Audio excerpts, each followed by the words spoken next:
But if we haven't actually taken the time to ground ourselves in like, what is it that I want to be known for? What is it that my brand represents? What is it that I want people to associate with me? Then it becomes very easy to lose ourselves in a collaboration and take on some of the aspects or beliefs or ways of doing things of the other person. And I all of a sudden became like, ooh, I did not see these things before.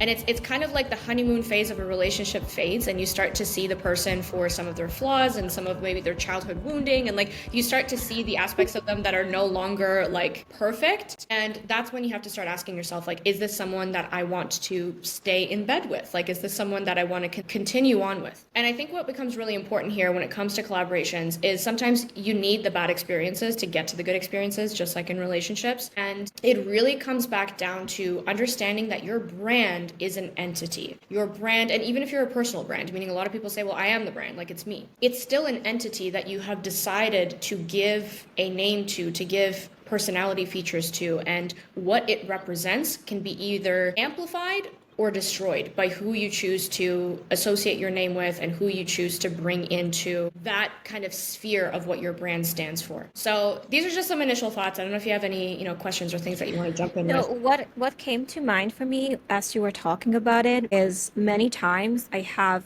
guests on my show. This person looks great. I love them. And then when they come and I'm interviewing them, somehow it's just not either like their values are not that aligned, or after the interview, I find out something about them that's just like I had no idea they're selling snake oil. Welcome back to the podcast. It's nice Thank to see you. I thank you. feel like every time we speak, you are in an exotic location. Mhm. But for whoever has been invested in your journey of immigration, can you just give us an update? Yes, I just made it to Puerto Rico. I've been here for almost 2.5 weeks now, and it kind of feels surreal because it feels like I've been in this journey, this process of getting to this destination for the past 3.5 years. And interestingly enough, that itself, like the lessons that came from that, could probably be an entire podcast episode in itself. Series. Your series, yeah, not just the personal experiences, but now that I've actually made it to the other side, looking back and recognizing how critical some of the delays were. And I was sharing this with my group yesterday. I was talking about how in entrepreneurship, oftentimes we set our minds and we set our souls on this goal, and we think that once we attain that goal, like everything is going to feel okay. And we sacrifice for that goal. We try hard. We envision it. We plan for it. We, set the intentions, and it almost feels like our all of our energy is invested towards getting to that goal. And for different people, it can look like different things. It could be having a business of a certain level. It could be making a certain income, and every ounce of our being is invested towards attaining it. And I've experienced this in multiple ways in the past, like with my book launch back when I was like 23 years old, with hitting a certain level of business, is that I've always experienced that the anticipation of that goal is always more rewarding than getting to the goal itself. And just in these past 2.5 weeks, I've recognized like how much of my energy has been invested for the past 3.5 years to getting here. And now that I'm here, I'm not complaining. It's great. It feels like a massive relief that I've accomplished this thing, but it feels almost like, okay, like this is it. I made it. Now what? So anyway, like I said, I won't take that on a tangent there because I think that could be a whole episode of itself. But it's been an interesting adjustment coming into a new country, getting settled, not speaking the language. And of course, a huge part of my message and my journey has kind of been navigating entrepreneurship and managing a business while being in a consistent state of change and transition and chaos. And I almost feel like it's kind of morphed my personality into being someone who is now guiding others on how to make peace with limbo and how to be okay with still showing up as your best and how to manage your capacity as you're navigating through life's changes. So anyways, all that to say, I finally made it here. And yeah, every time we speak, I feel like there's a different exotic location that I'm speaking from. But hopefully this time I'm not going to be shifting locations for too long. We'll see.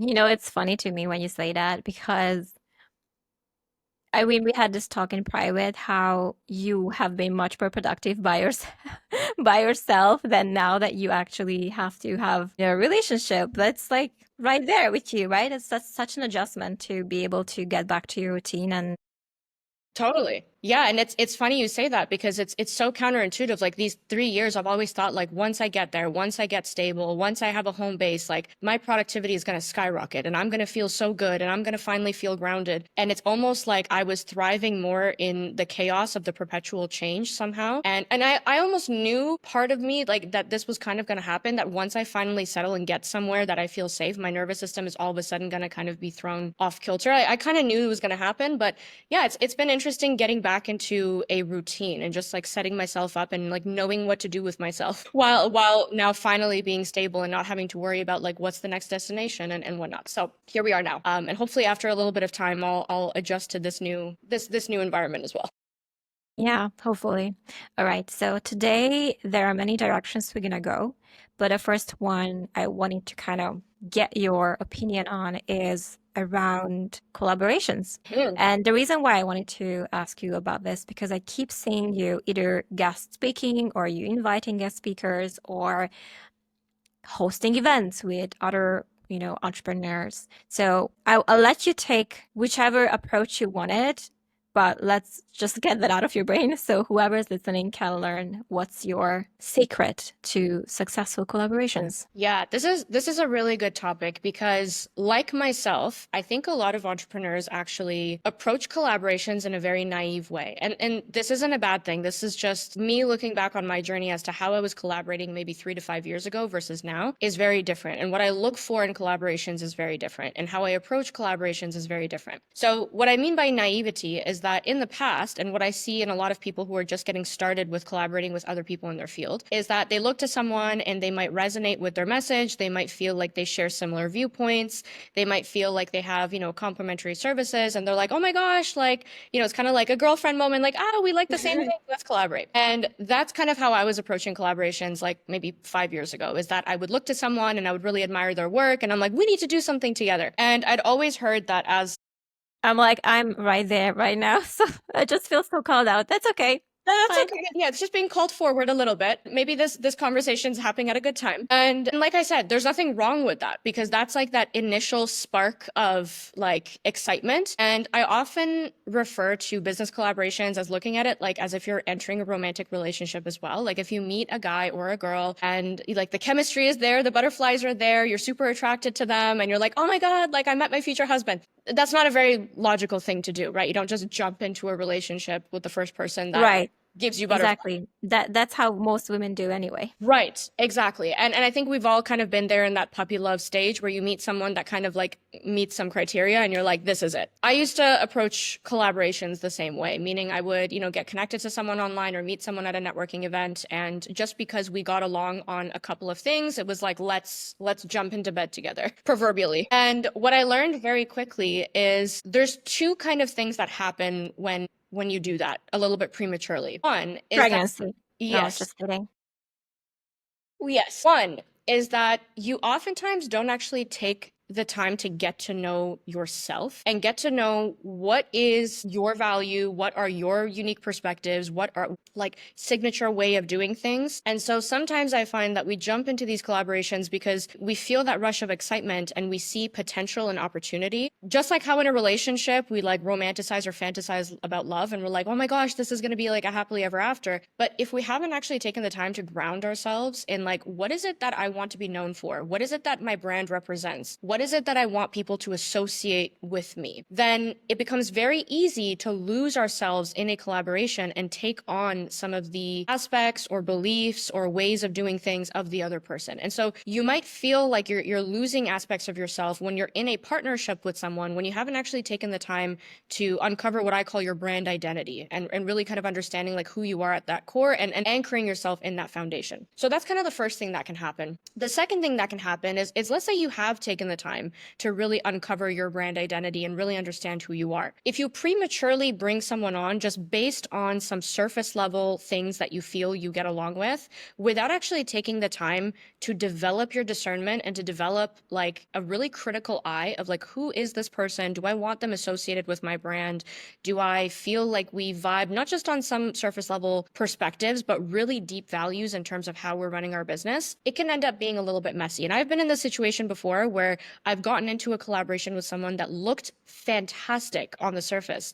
But then as time went on and as I observed their business practices or how they handle client objections or how they show up in spaces where someone maybe challenges them, I all of a sudden became like, ooh, I did not see these things before.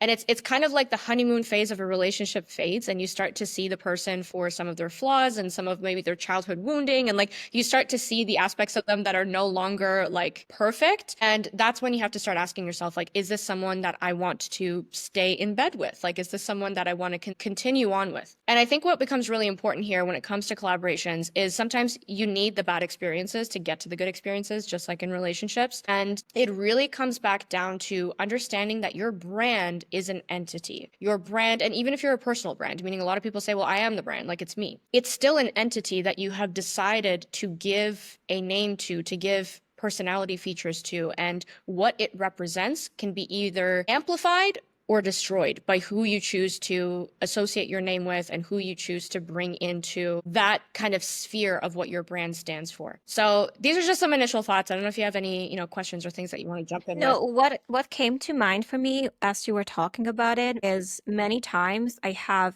guests on my show. This person looks great. I love them. And then when they come and I'm interviewing them, somehow it's just not either like their values are not that aligned, or after the interview, I find out something about them that's just like I had no idea they're selling snake oil. So it's just that disappointment that comes with like, oh shit, I thought he's a good person. Like, am I a bad judge of character here? Like, what's going on? So Yeah. that's what comes to me. But maybe I'm Yeah. too naive. I jump into that No, too fast. no, and I think it's a process of refinement because even if you have like a good judgment of character, I think it happens to all of us. I don't have a due diligence process when it comes to collaborating with people. I think that my discernment and almost like my intuition has become stronger. I don't know if I would even call it intuition, but I might be able to pick up on subtle red flags and cues earlier now than I did before. But that only came with experience and that only came with, the multitude of collaborations that I've had at various different capacities. I mean, I've had collaborations where we've basically been like in business together and then other collaborations where it's like a short-term gig. And in both scenarios, I think I've become more aware of what to look out for. But even with that, like even in recent collaborations, there have been very subtle things that come to the surface where I'm like, I don't know if I agree with that, or I don't know if I like that.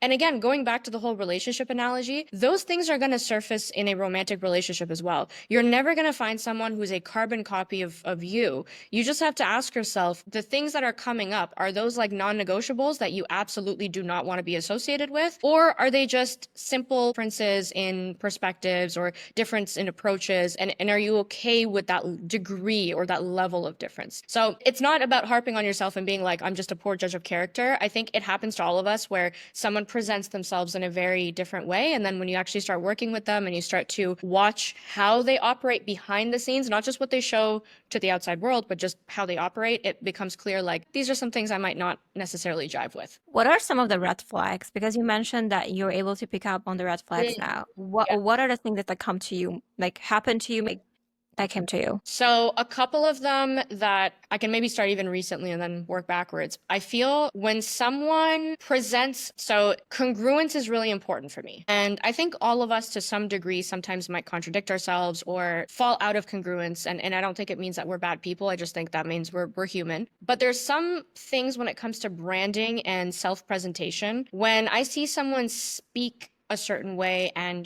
declare certain values that they have or certain things that are really important to how their brand operates, but then when things get really difficult or when they're faced with a challenge, they kind of revert to the opposite of that. Or when I see them presenting their brand in a way, let's say in the online space, and they're taking a stand for something, but then when we're having private conversations, I see them leading their business or their personal life in an opposite way. That's a little bit of a subtle red flag that I think in the past I might have looked past. I would have been like, oh, whatever. Like everyone has off times, everyone has whatever. I would have justified it. Whereas now I can kind of pick it up and be like, interesting. This person has a particular curated persona for the outside world, but when it comes to actually applying some of that advice themselves, they haven't fully applied it yet. So that's maybe one. That might also require you to engage with the person a little bit more to actually see that, because it's not something that you see off of like face value, like when you first interact with them. Another red flag that I've noticed is when someone starts to become super transactional in the beginning discussions of how this collaboration is going to go. So I don't know if I can like word exactly how they would be asking these questions, but in essence, when you see them kind of thinking or bringing to the surface, like, well, what's in it for me? Like, how am I going to benefit from this? Rather than seeing a collaboration as a win-win type of situation, or having that collaborative mindset where it's like, well, here's what I'm bringing to you, here's what you bring to me. And they're kind of detached from the status or money or whatever that this collaboration is going to bring. Like they genuinely want to collaborate because they enjoy you as a person and they want to be of service to the world. But when someone starts to bring up, and I'm not saying don't talk about money or don't talk about some of like the more tangible components, I think that's important.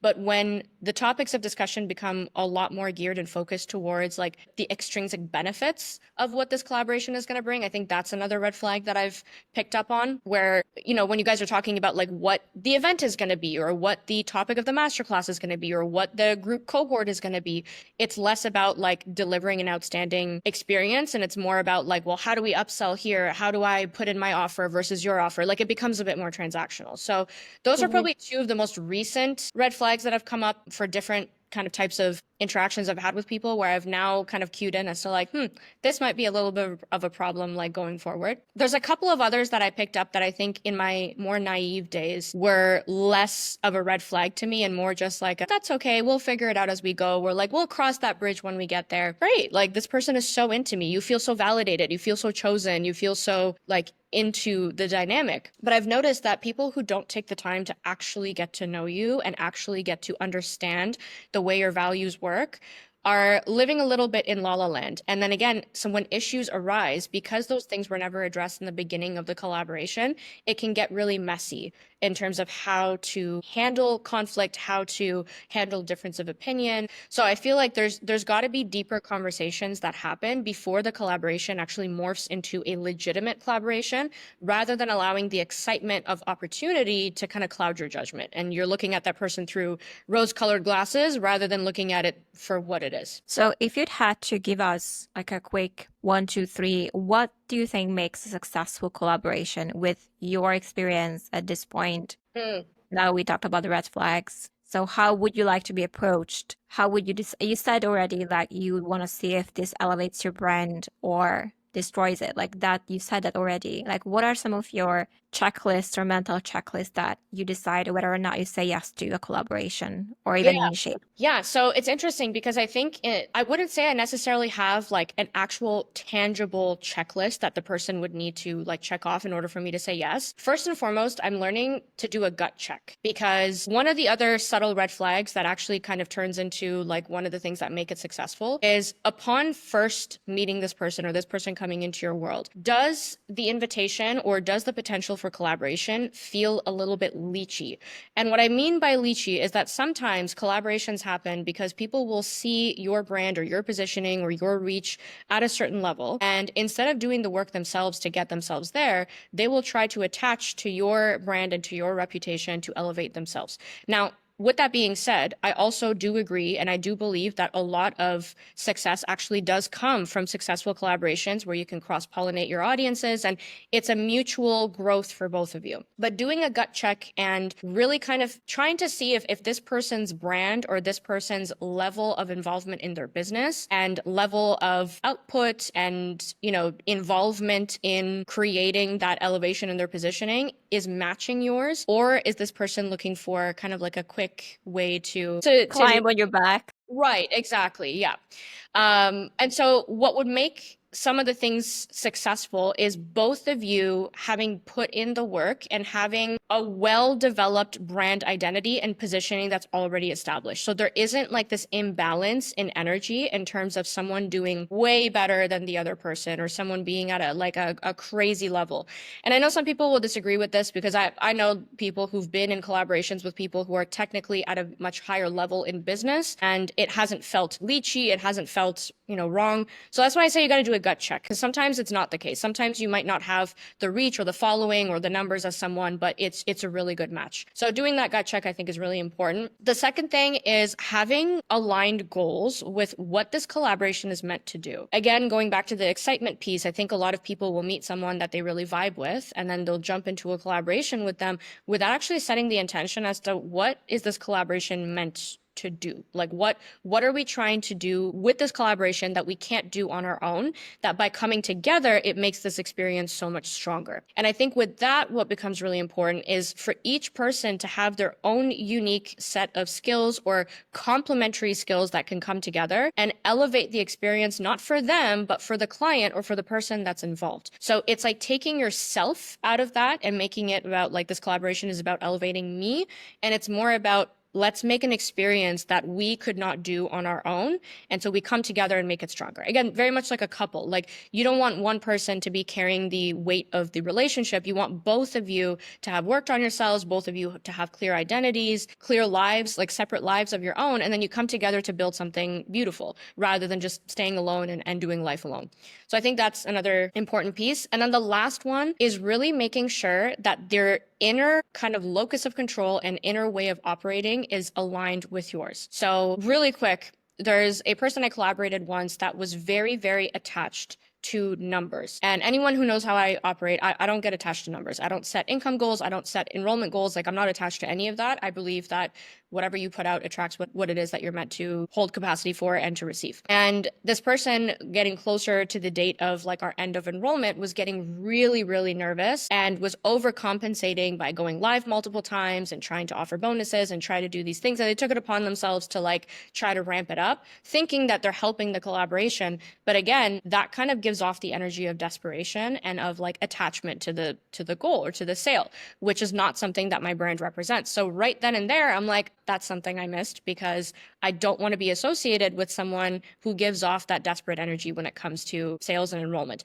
I also don't want to be in business with someone who has frantic or chaotic energy when it comes to sales, because I'm not like that whatsoever. Making sure that your approaches and your inner workings when it comes to enrollment, when it comes to retention, when it comes to creating spaces, like how do you curate that space? Some people love it for it to be a very safe environment where everything is spoon-fed to everyone, where support is available 24/7. Other people might have a little bit more of a stricter approach. So just making sure that your approach to how you deliver is similar with the other. In the next episode, because I didn't know what the end result was going to be. I didn't know how people are going to respond. I didn't have any testimonials. I didn't have any of that. But what I had was a set of skills that I had developed with people over a long period of time, which I then took and put into a group program. I think that there's a fine line where sometimes I myself have called out clients on some of their BS and said, hey, this is a fear that's coming up. This is not actual intuition. But that has not been in the sales conversation. That's been when they've actually become clients. And when we're talking about them doing something difficult or doing something outside their comfort zone, and I can feel that resistance coming up, and I challenge them and offer some of that like coachy pushback, something that you've embodied, like you're putting your heart and soul into creating your marketing material. And I genuinely believe that without that heart and soul, your marketing material is not going to do well.